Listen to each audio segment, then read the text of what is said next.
So how do you choose the right career when there are so many options for tech and engineering? Many engineers struggle with deciding different between software and embedded systems, control engineering, AI, or even project management. But here's the thing, right? Successful career isn't just about taking the right field. It's about understanding how your skills really and your mindset align with opportunities. Now imagine you're in college or trying to figure out what's next for your career. You love solving technical problems, but you're unsure of whether you should go into research, work for a tech startup, or even pursue a corporate engineering role. How do you make such a decision? We're going to be unpacking kind of how and the insights from a good friend of mine, Enrique Maldonado, who is a current colleague, which is really amazing, flight control laws engineer at Lilium. What that is in Lilium, of course, is if you've been following MoloMolo, you know all about Lilium. It's a startup that's trying to revolutionize air travel, but of course has many, many things to talk about when it comes to Lilium. But we're going to focus on his journey that holds such a powerful kind of lessons on how to find clarity in your career path and make intentional choices. Enrique, welcome to MoloMolo African Tech Stories.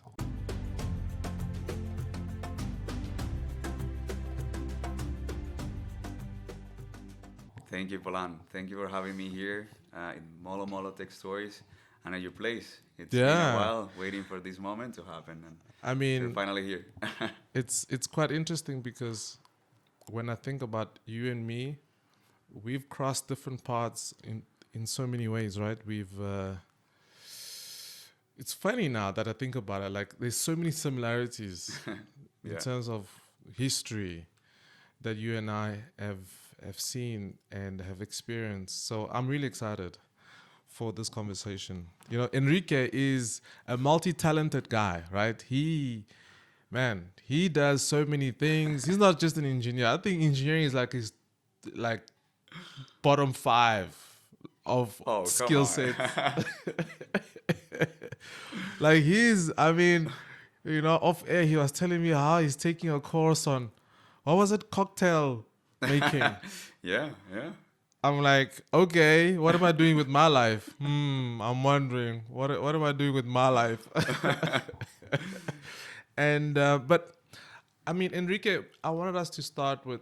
I mean, this podcast is all about trying to give insights of how to choose your career, on what are some of the steps. But I want us to take us back a little bit on your childhood.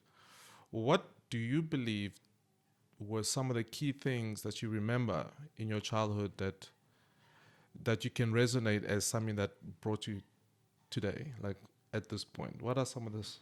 Can you think of those things? Yeah, of course. I think it really starts back then in my childhood. And I think I have way too many stories to tell, but I tried to highlight some of them Yeah. and how those, let's say, impacted where I am right now and what I want to to achieve in life. I was born in Colombia, in the north of Colombia, by the Caribbean Sea, 30 degrees all year long, so very close to summer vibes.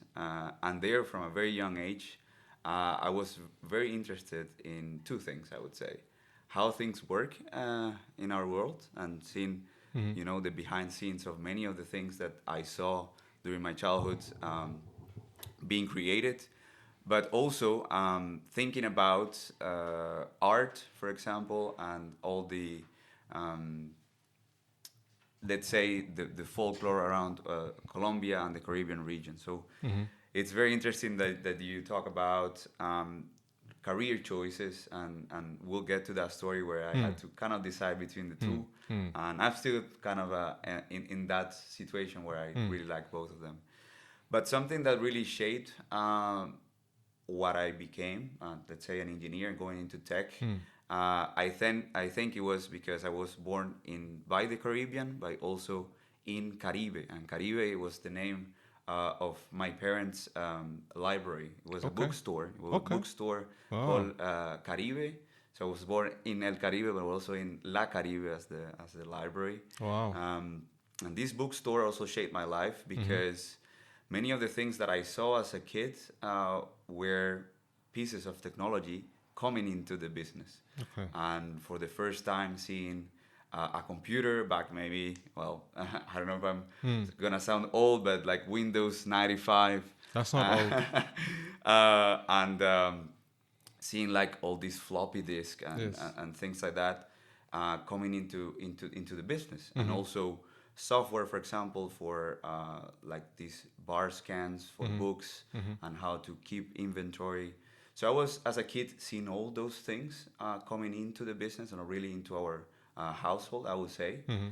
Um, and I started wondering how this could actually work behind scenes, right? How is it possible that we can scan a book and then it comes up with Mm-hmm. all the information?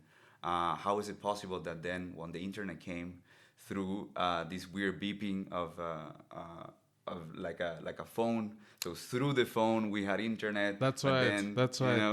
The what was it called again? I forget. So yeah, it wasn't GPRS. It was something else where it was making this creaking noise, right? exactly. Like, I remember. I and remember. then whenever there was a call, like internet was gone. Correct. So I spent a lot of time Mm. in La Caribe, Mm-hmm. going through all this, not only the books but also the Mm. computers, the internet when it came, and Mm. I wanted to know more about what was happening behind and how could that be possible. Yeah. Yeah. And then this is, let's say, one of the things that shaped Mm. my life and also my career choice to be an engineer and to Mm-hmm. understand technology. Wow. Amazing. And I think it's amazing how these things are so kind of vivid in our minds, right? Yeah. Where you're like, man, I mean, you had nothing to do with that. You just know that you were experiencing it and being shaped by it. Hmm. Um, would you say your parents had a lot to do with kind of the the type of exposure you had vis-a-vis you becoming technically minded? Well, my dad is an engineer. Okay. My mom actually started to study engineering, but well, was a difficult Ah, situation for okay. her, and she shifted to Mm-hmm. business administration. But I think more than their professions, it was more about all the support they gave me Mm-hmm. to explore the world Mm-hmm. at any level possible. Mm-hmm. So not only about tech, but also in arts, also in literature, Mm-hmm. like many platforms for me to explore Mm. what was out there Mm-hmm. in Oh the wow. world. So Okay. I think they were very supportive from a very young age Oh, to okay. get me into whatever I wanted to explore. And also, let's say, when they saw that techie side of me, Mm-hmm. also they were very supportive to also bring some of those things that were at the bookstore um, into our household. So Oh wow. having maybe the first computer back in the time, Mm. and letting me also explore a little bit of the technology, and Mm-hmm. let me destroy some of my toys too Mm. to see what was inside. Mm. So I would say it was very shaped also by that support, Okay. regardless of their professions. Yeah. Wow. Amazing. I think it's so important because oftentimes we think it's fundamental, but it's not. But it's just that support is it's such a springboard, right? It's such a way of trying to create context in what we would like to be, but also what we are surrounded by. Your dad being an engineer. Funny enough, my dad was also an engineer. There you go. So we got more in common. And but I think the one question that comes to mind is when did you kind of know that, oh, okay, specifically engineering, because of course there are, I mean, I also went through the same thing. I wanted to be a vet, then maybe a Really? Okay. doctor. Yeah. I loved animals, and I wasn't sure. When did engineering for you kind of say, Yeah. okay, Okay. engineering seems like it's a good career? This is a very funny story, and I think Mm-hmm. a story that shaped my life. I was about to finish high school, right? Mm-hmm. And during high school, I would sign up for any activities that were available, and I was really into arts. I used to be in the drama Mm-hmm. group. I Mm-hmm. used to be in the music group Yeah, also, okay. Mm-hmm. and I would even painted many things. That my parents' Mm. place is full with things that I did, and also my sisters too. Mm-hmm. So I was very into art, but I was also pretty good at physics and Mm-hmm. mathematics, and I really liked Mm-hmm. programming back in the time. I was in this, like, let's say, group for some of the students that wanted to learn a little bit more Mm-hmm. outside of the regular classes. So it was like this dichotomy, right, of Mm. being an artist or being an engineer, I see. and very different fields, I would say. And so my art teachers would tell me, like, yeah, you're definitely made for art. Let's go, like, sign up. Ah, okay. And my science or STEM teachers Mm. were like, man, you're gonna be a great engineer, a great Yeah. scientist. Yeah. And I had all the support from my teachers and from my parents, and it was something that I had to think about. Mm-hmm. Um, but funny story, yeah, I said I really uh, believe that I can shape the world and become a professional through engineering. Okay. And thanks to the ICFES, which is kind of like the SATs, Mm-hmm. Mm-hmm. the Colombian Mm-hmm. uh, exam that you take Correct. after high school, I had the great opportunity to have a really good score, and Mm-hmm. then get into the top universities in Colombia, Mm-hmm. even with some help, financial help. Mm-hmm. And this was something that was shown to me, that I could I also see. become an engineer, and let's say from the top schools in Yeah. Colombia, Yeah. and those schools reaching out to me and saying, like, hey, we would like you to come I see. and work Okay. and to study here. It was something that Mm. also shaped a little bit of my mind, and this is why I decided to move to Bogota, Okay. so colder environment, I see. but also to pursue that bachelor's in engineering, electronic Okay. engineering. Yeah. Okay. Wow. I think that's a very good point because, one does not intrinsically have confidence on a specific career from the onset, Yeah, totally. but one needs some level of reassurance that at least the choice that you've made is a good one, Hmm. right? And I think that's what you're saying. You're basically saying, which I went through the same thing, is that the core choice of being technically minded can only grow in confidence once you validate that choice through other people, right? Other people are basically saying, "Hey, you know what? Come. We believe based on X, Y, and Z that you can do." And I think the point here is that just focus on doing well. Focus on just being your best. And then that validation and that kind of way will kind of become clearer, right? Yeah, definitely. And now that you're saying this, I also it reminds me of another part of the story, Mm-hmm. which is the moment Universidad Javeriana, my university Mm-hmm. in Bogota, extend an invitation for my mom and me to Mm-hmm. go to the university Mm-hmm. and share a lunch with the dean of engineering, electronic engineering, Mm-hmm. but also with some of the students that were leading, let's say, Mm-hmm. some of the alumni, and also the student associations there. And I think that was also a shaping moment when we went there. We had that lunch, and I saw the university, Mm-hmm. and I saw also. I really remember her, and maybe she will see the video. Hopefully, Paola. Mm-hmm. Um, through her, she was about to graduate, and I said, like, wow, okay, this is where I could get. This is, let's say, a role model. Yeah. And then it was also a shifting moment where I say, okay, this is the right path, and as you say, gaining that confidence, Yeah. say this is the path, seeing something Yeah. for Yeah. me in the future. Yeah.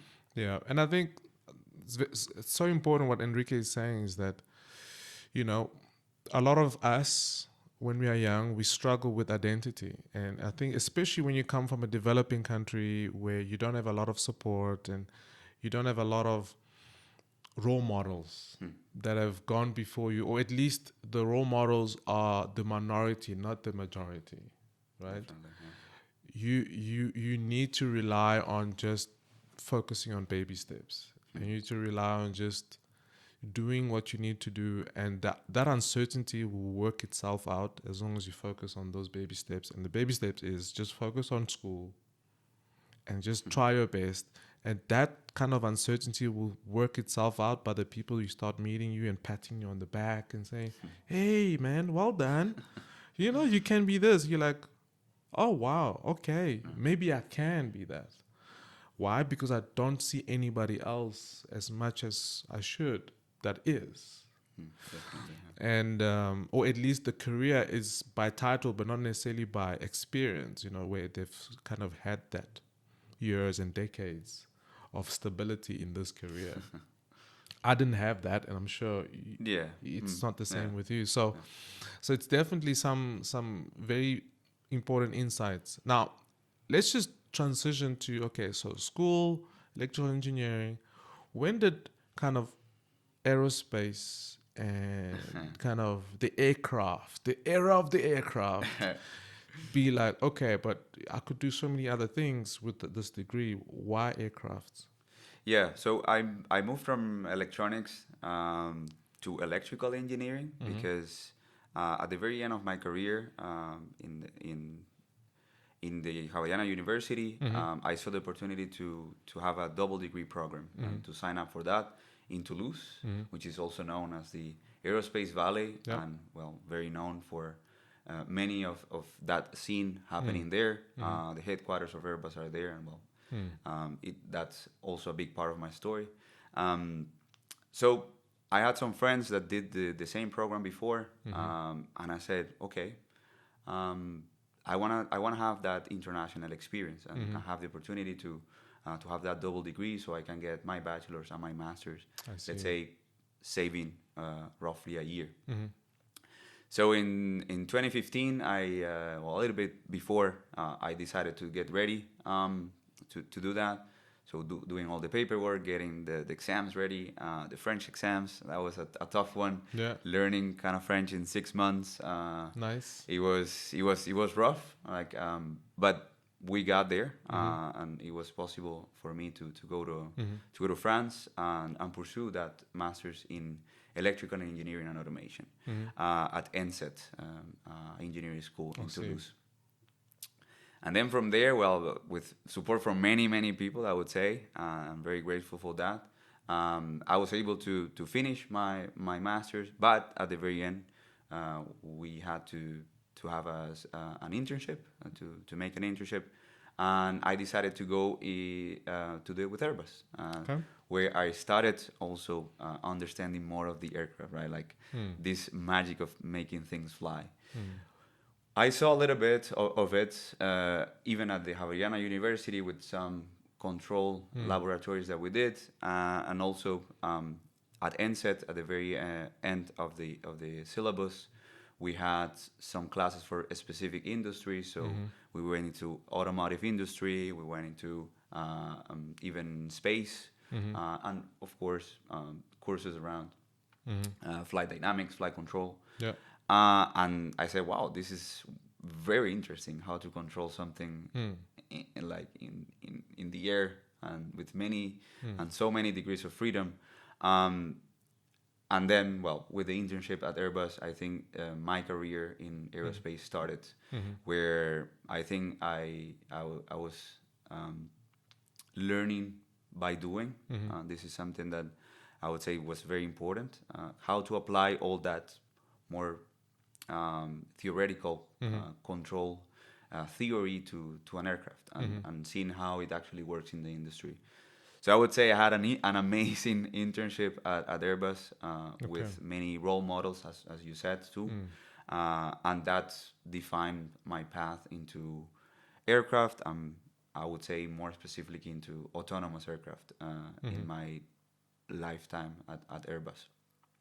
And then from there, well, that was only the beginning. Then I changed a little bit of programs. I started at the A350, but I moved to as a technical reference into a new flight control computer, taking, let's say, more responsibilities, and even beyond that, being a product owner at the very end of my career at Airbus. As a product owner for Airbus Up Next, where it's kind of like the spin-off of the big company where we can make things faster. And there was like a playground for me to play with a big aircraft and put things into the airplane and test many things around the autonomy roadmap for the Airbus fleet. Yeah. Nice. Okay. So we've got a very, how can I say, established, person when it comes to aircraft. And I think it's quite important to maybe ask this question, which is, what is the one thing about aircrafts that allowed you to say, you know what,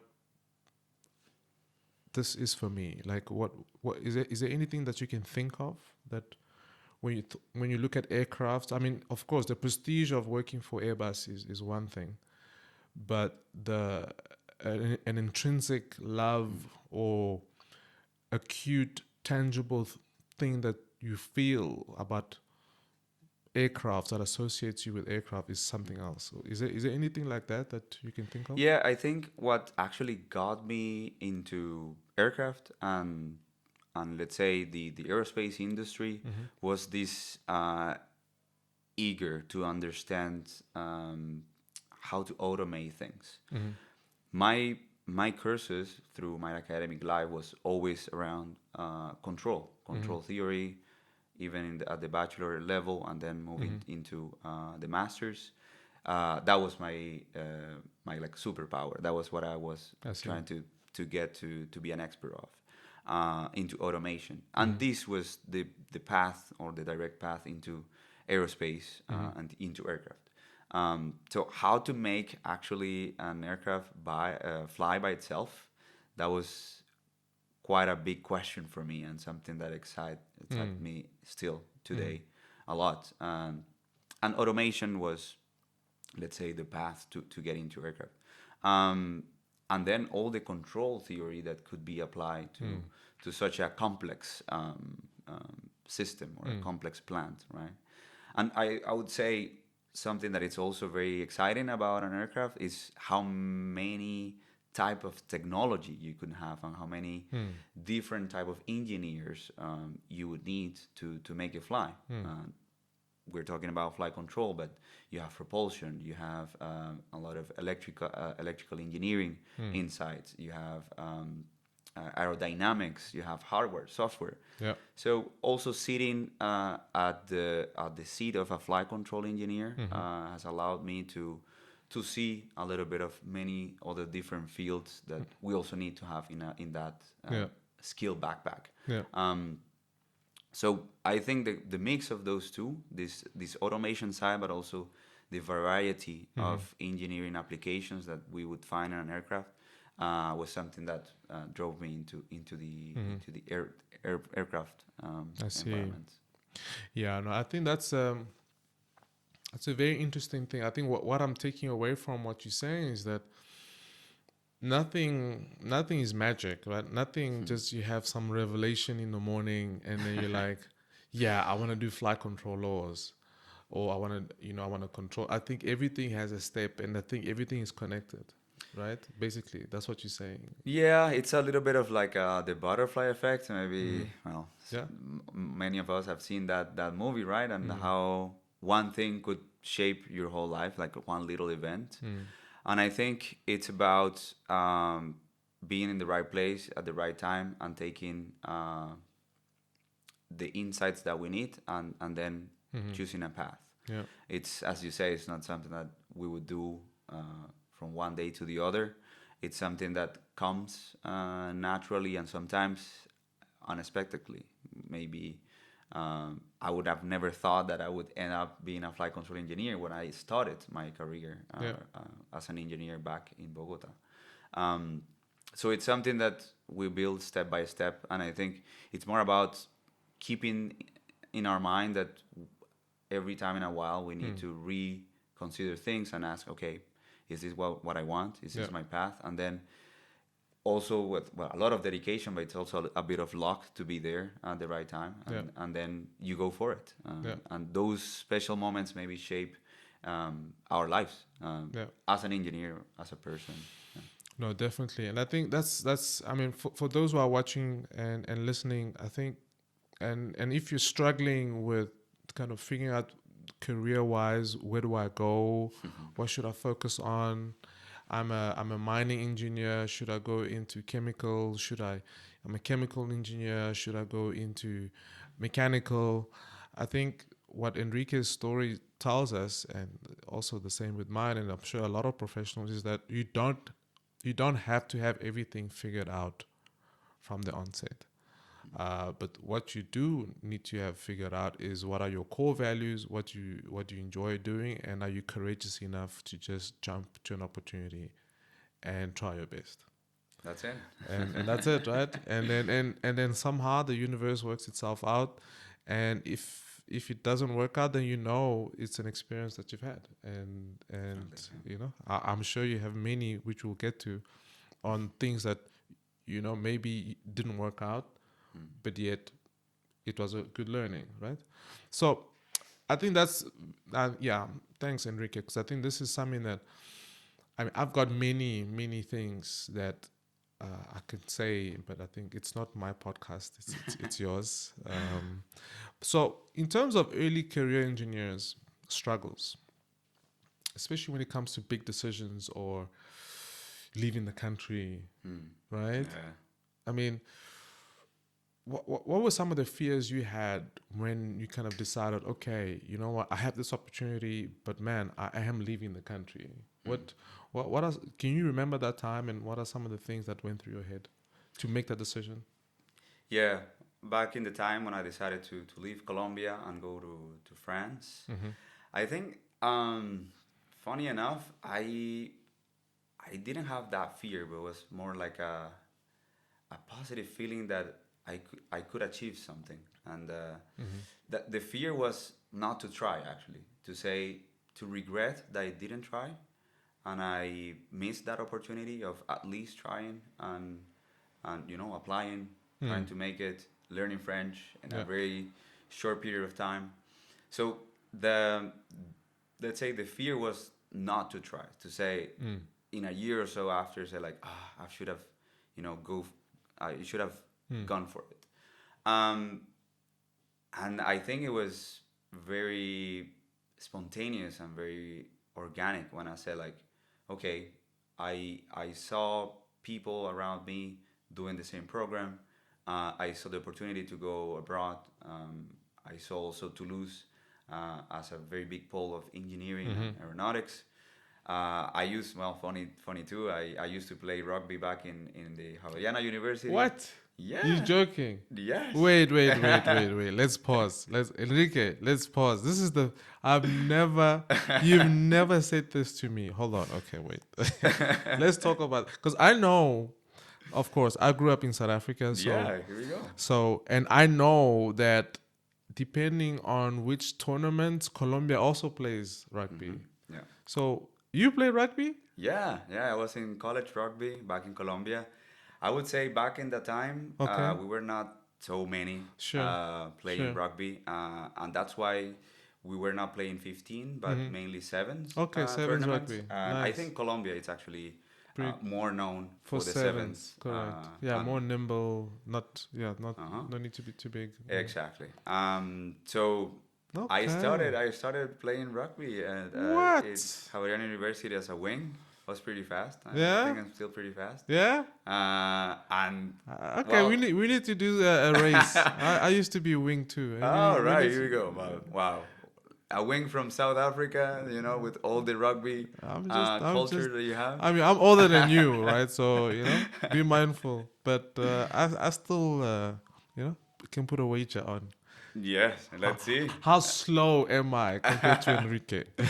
Let's see. We have to do. Wow, to do that race. Amazing. Okay, and in terms of just rugby, so you say kind of the rugby played a part a little bit, or was it just? It was a coincidence too that I was playing for the Javeriana University team, Mm-hmm. and well, Toulouse is I very see. known for Correct. rugby, Correct. and the south of France for Mm. rugby, and the Stade Toulousain Mm. was also a big reference. So let's say it was also another I thing that see. added on top. Amazing. I You see, but what we were calling about we were saying about the butterfly effect. Mm. So I saw all those things, and including rugby, right? Yeah. And say, okay, man, this is for me. Mm. What's the fear there? Like, let's go. The fear is not to try. Mm. And in the space of 6 months, I got everything ready, like the exams, the applications, the Mm. cover letter, everything that I needed to do Mm. to By the go. way, just to stop you there, did you have to study pass the French exam before you leave, or did you Yes. left and then No, did no, the no, no. French exam there in France? So there is a very funny anecdote about these exams. Mm. It's called the DELF, right? Mm. And the DELF is not about giving you a grade. It's like you sign up either for B1, B2, C1, and then the score is from 0 to 100, and you need 50 Okay. to pass exam. Um, I studied French with a teacher that would come to our place because I used to live with my sister back in the time, and we both were taking I see. those French lessons. It was from Monday to Friday. And this is why you're just going to school, right? Yeah, all in Okay. parallel, like Okay. having old school, like normal school, engineering school, And then and on then top of on top this, of that, 1 hour to 1 hour and a half every day from Monday to Friday to be B2 because I need a B2 amazing. to B2 French. yes. Wow. I had I went like an exchange program when I was back in high school to Seattle, and there I had to take another language. I was not gonna take Spanish. Yes. So I did a little bit of French, but it was, I mean, 5 months, the very basics. Yeah. So it was almost like starting from scratch. And a teacher came to our apartment, and it was hard. We needed to have that 1 hour or 1 hour and a half of lessons, and then on top of that, do all the homeworks, and then Wow. next day again and again to be B2 because with a normal, let's say, course in Alliance Française, for Yeah. example, Yeah. it would be too long. I had 6 months to get it done. So I signed up at the very end to the B1 and B2 exam because there was a possibility that if I ever failed the B2, I could have the B1, apply with that one, and then before actually I see. leaving, getting the B2, kind of like I a see. deal, I right? see. And the funny story here is that I went to both exams, and then the oral part was at the very end in a different day. So I did the oral exam for the B1, and I knew, man, it was not gonna be good. And I remember sitting on the stairs of Alliance Française in Bogota, Yeah. downtown, saying like, okay, I'm definitely gonna fail this, and my life right now depends on what I do for the oral exam for the B2, which was like the next day or so. And this, of course, and B2 for those who don't know and are watching this in different countries. So B2 is harder Yeah. than B1. So it's the next level. Yeah, and well, to finish the anecdote, because it's super funny, I failed the B1 exam, but I passed the B2 exam. Amazing. And here we go. I went to France. Wow. When I got there, I So knew that the B1 was just too easy. I don't know. It's like, I don't know what guys, happened there. But Guys, come on, you play with me, man. yeah, I think it's when you are on that point in life where you say like my life depends on this, and I say I really need to make it happen in the B2 final oral exam. Like my life depends on it. It's weird because it was the next day, right? Yeah, like So maybe the next you had day a lot or of kind of soul searching to just go for it. yeah, it's one of those moments where you need to be very courageous and say, okay, let's stand up and keep going. And yeah, Score is from 0 to 100. You pass with 50. I got 52. It was enough. Wow. And man, it's crazy enough. I'm now, a French citizen, which is Crazy. crazy, right? How life Amazing. works. Yeah. And yeah, here you go. Yeah. I think more of the story here is um yeah, just courage. Hmm.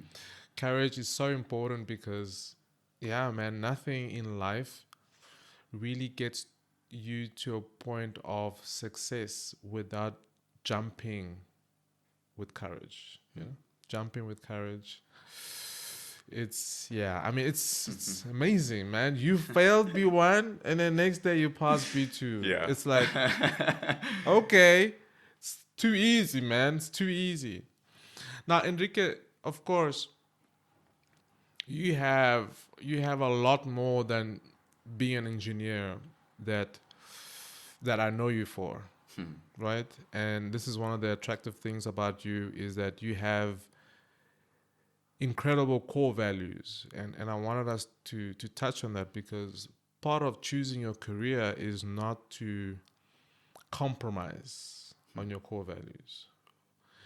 Very important. I'll say it again for those who don't understand what I'm saying. You should not choose a career that essentially goes against how you were brought up and the very things that makes you you. Hmm. So I want to get into I mean from what I understand you've got a big heart for socioeconomic startups but just issues in general. Where I mean, of course, there's a project called Minka, and we'll go into Hmm. that. Yeah. There's another project called Wobi, Whoopi, yeah. Woobi. We go into that just now, but at the core of it is someone whose values are I have empathy for those who don't have what I believe they should have. Hmm. Where does that come from? I think it starts also as we started the podcast in my childhood and when I was very young back in Barranquilla.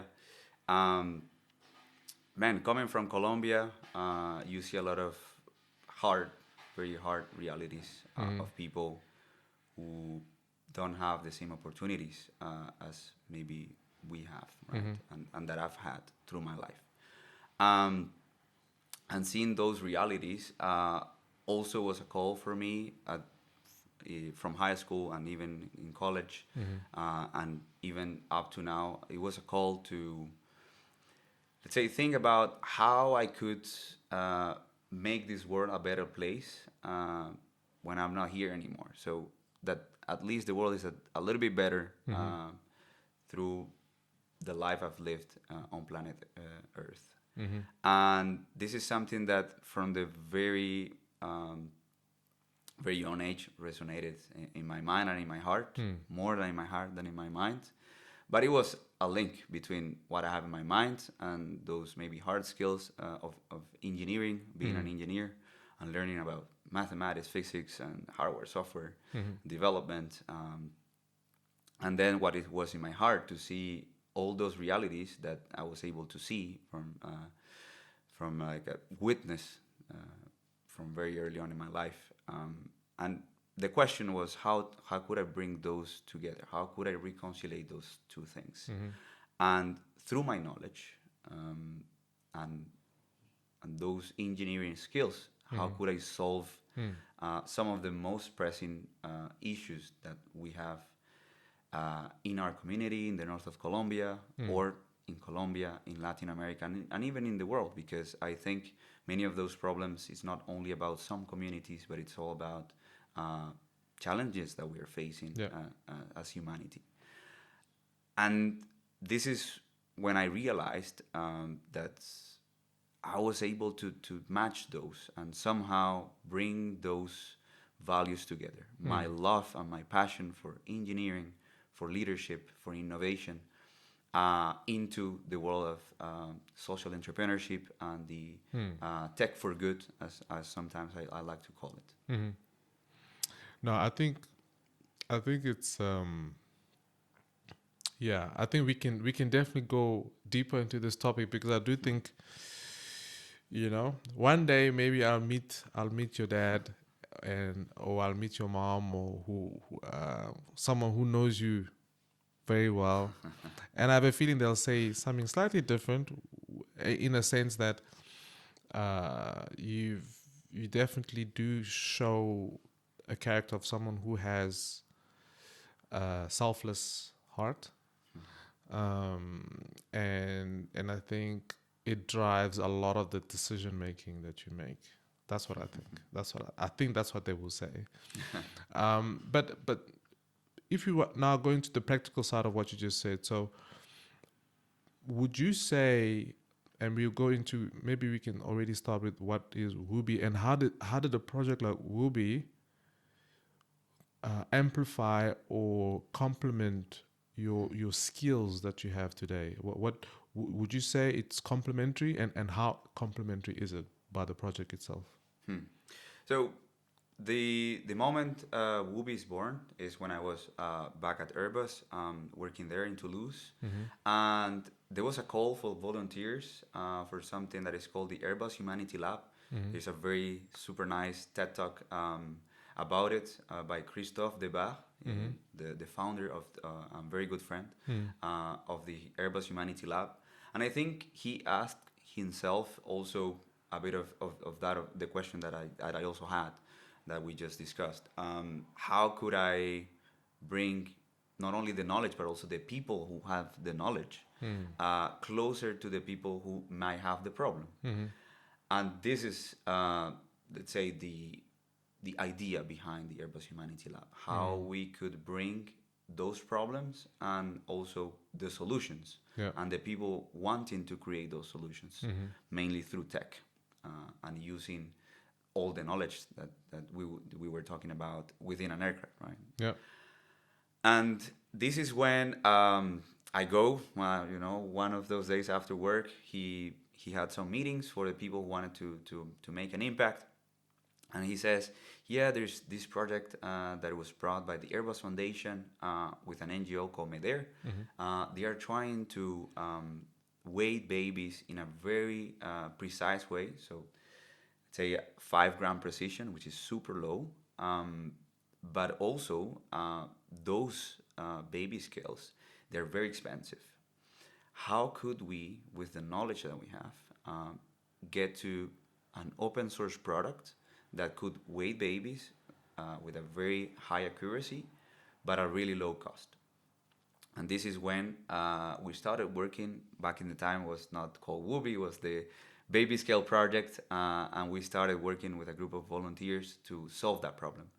And then with time, it became Woobi, and now we're a big team of 8 volunteers working for the construction of that baby scale.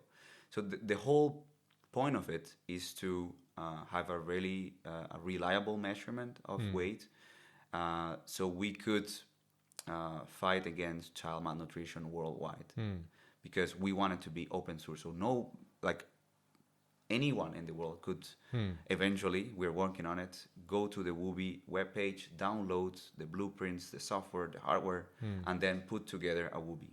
Nice. And this would be the thing that would maximize the impact that we want to create. Right now, we are already in the deployment phase, where we have a Woobi already deployed in Colombia, and 2 more that are going to be deployed in South Sudan through MEDER, our first NGO that helped us build the product. And the whole idea is to make it very accurate, but a really low cost, because of the open source definition of the project. So I would say I'm very happy to be part of the genesis of Woobi, and still up to now to being part of the energy moving the project forward through the technology, but also through the leadership to lead this team to make a real impact through technology. Amazing. And I think, of course, some of you who are listening to this will know that MoloMolo is the sister company to UAV for Africa, and it's amazing because these types of startups or incubators are really incubators for to to harness motivation, to harness innovation, but also to harness amplification of the things that you've been blessed enough to do. And I think that is such an important thing to remember when you choose your career. Your career, when it comes to whether it's an engineer, a data scientist, or a financial analyst, or whatever the case may be, you should always think about it from a core values perspective. You should always think about it from that eventually I would like to give back. I might not know how, but I want to know that my skills is not just for a paycheck at the end of the month. Definitely. And I think in my experience, and I believe in yours, it is even a motivator to learn even more, which gets you into a more privileged position in your career anyway, right? Yeah, definitely. I mean, something a main takeaway of Wubi and also from Inca is that it's incredible how much we can learn in both technical or non-technical skills. And some people see it as, okay, I'm giving my time to build this, but somehow I think it's the opposite. It's like this is an opportunity and a playground for me to learn more about things that I wouldn't do directly in my day job as a flight control engineer. For example, how to 3D print things, how to bring a product from an idea to actually something you can touch, how to think about the new ways of creating energy, how to bring solar energy to underserved communities, software, hardware, how to connect things, how about LoRa, how about Wi-Fi connection, how to set up an AWS server.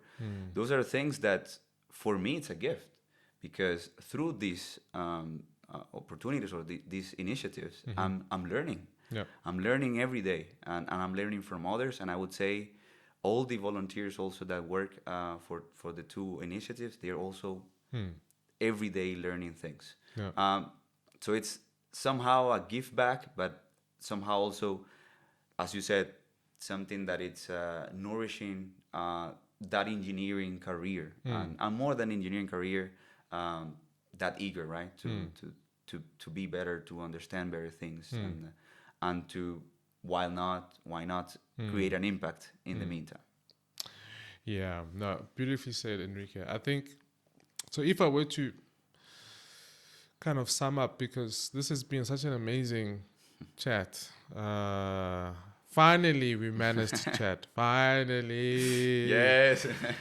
And I feel good. I really feel so good about just this chat, because there's so many valuable lessons. And I think if I were to just summarize in my mind right now, what are some key things that I've heard from you is that courage, be courageous.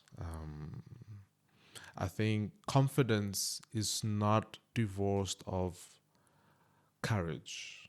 You've got to take the opportunity with two hands, especially if some of you are listening are coming from a developing country. You don't really see a lot of opportunities left to right. You've got to be courageous enough to just go out on a leap of faith.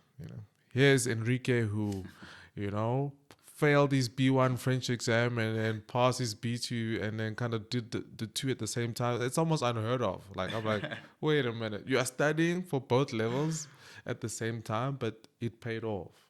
Why? Courage.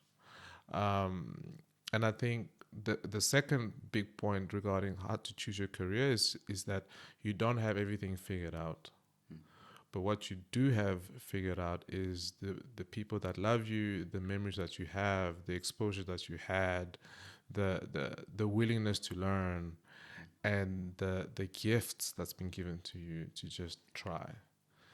And everything else will kind of figure itself out as you go along the way with courage. Definitely. I think the one thing that I would say though, Enrique, is you also a musician, right? Yeah, indeed, Uh, indeed. yeah, guys, Enrique is, I don't know what to tell you, man. There's too many things. There's too many things, which is amazing. I also am into music, but I'm not like you. I'm not full blown family of musicians, and know so many people are musicians. But how is music? And this is where we want to end off. How is something like music also played a role in your career? What would you Mm. say? Well, we talked about it. I was in this, hard decision Mm-hmm. of being an engineer or an artist. Even if I went for the engineering degrees, let's say, I never left art Mm-hmm. aside. It was always, and it has been always part of who I am. More than my life is who I am. Mm-hmm. And also a way of also being away from home and having that reminder where Mm. I come from. Yeah. Because most of what I play and the music I've recorded, it's based on things and the folklore of my region. And I would say even it's very connected to, I think we've discussed this before, Mm. very connected to MoloMolo, because Yeah. most of those drums or part of those drums, let's say, well, in Colombia we have a three ethnic mix, Mm. and this is what Latino music comes from, Mm. and a big part of it comes from Mama Africa, right? Mm. And all those drums, all those expressions of culture also come from Africa, and I really feel that connection. So music has played also that the role in my career Mm-hmm. or in my life, being away from home, a way to remind myself of the roots of Mm. where I come from Colombia, and even connecting it even before that Mm. to the part of Africa that we have, and also the part of the indigenous communities Mm-hmm. that were way before the Spanish arrival. Um, and I think it goes way beyond that, because for if we think it about as a in my career as an engineer, there's also connection, because art also opens your mind to connecting dots differently, Mm-hmm. and being creative, and being able to express Mm-hmm. yourself through painting, through music, Mm. through playing an instrument, Yeah. singing. And I think even if they seem really far apart from engineering, this is like something that would bring a different way of thinking, Mm. and not only very methodological and really rigid ways of thinking that, well, it's Mm. also very useful and it's needed for Mm. engineering, but how to maybe sometimes solve problems differently. Yeah. So I think it has shaped also my mind Mm. to kind of think differently, and it has given me other tools that I've brought Mm. to the engineering side of things. And well, more than that, it's also a way of having fun and expressing Mm. who I am.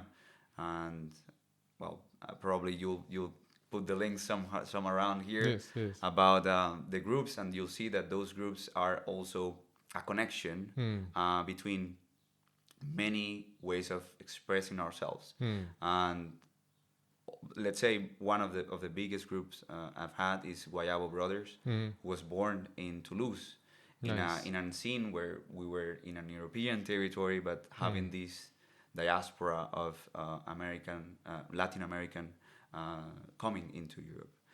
So there is a big mix of what is Europe, but also what is Latin America, what is Colombia, how Mm. we see the folklore here, I see. spreading in Europe, and how to then show what we have there in a different context. Mm.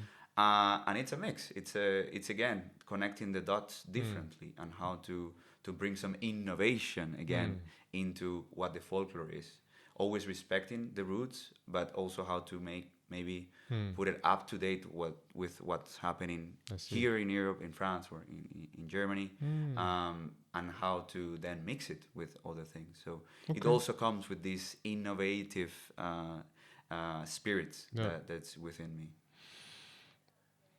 Enrique Maldonado.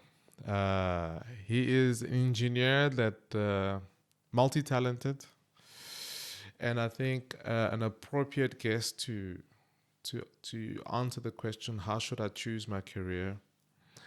Enrique, thank you so much. I think you've given the listeners, myself, so many things to think about. You know, live your life. Try and live as much as possible with courage, with respect, with keeping your core values alive, fighting for them, and not being scared of being authentic. Especially when it comes to where you come from, and letting people know where you're going with that. Enrique, thank you so much again. This was again another episode of MoloMolo African Tech Stories. I'm Dr. Polan Cantwe. This is Enrique Maldonado, an amazing first guest on site, one-on-one, on the floor, balater, as they say in French. Thanks again, my friend. Thank you for the invitation.